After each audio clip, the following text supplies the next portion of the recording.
And then we got this massive dislocation. Yes. Everybody's headed for the exits. Yeah. And you stand up and say, bye. Yes. Well, how'd that happen? You know, it really culminated in the bankruptcy of Lehman Brothers on September 15th of 08. We had lost Merrill Lynch and Bear Stearns and Wachovia Bank and Washington Mutual. And now Lehman Brothers and AIG. And there was a belief that the whole financial system was going to melt down. And by the way, it did feel that way. It really felt like cascading the dominoes. Either the financial system's going to melt down or it's not. If it melts down, it doesn't matter whether we bought or not. Because it's, you know, it's game over for everything. But if it doesn't melt down and we didn't buy, then we didn't do our job.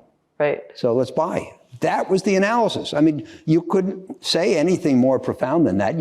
First of all, there's really no such thing as analyzing the future, because the future is unknown.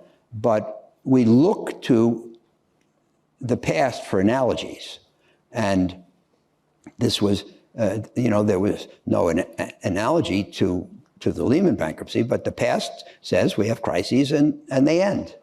We don't always know how they're going to end in advance, but so we bought, and worked out. And it was one of the great buying opportunities of all time. And not only could you get good bargains, but you could invest huge quantities. And we were fortunate that Bruce and I had cooked up this idea of developing a reserve fund. So at the beginning of 07, we raised $3.5 billion, which was our fund for that period of time. But we also raised $11 billion, which we put on the shelf because we thought that something was coming.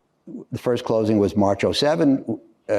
We didn't start investing it until June 08. We actually had $10 billion to spend. So we were able to spend it. I want to pivot to talk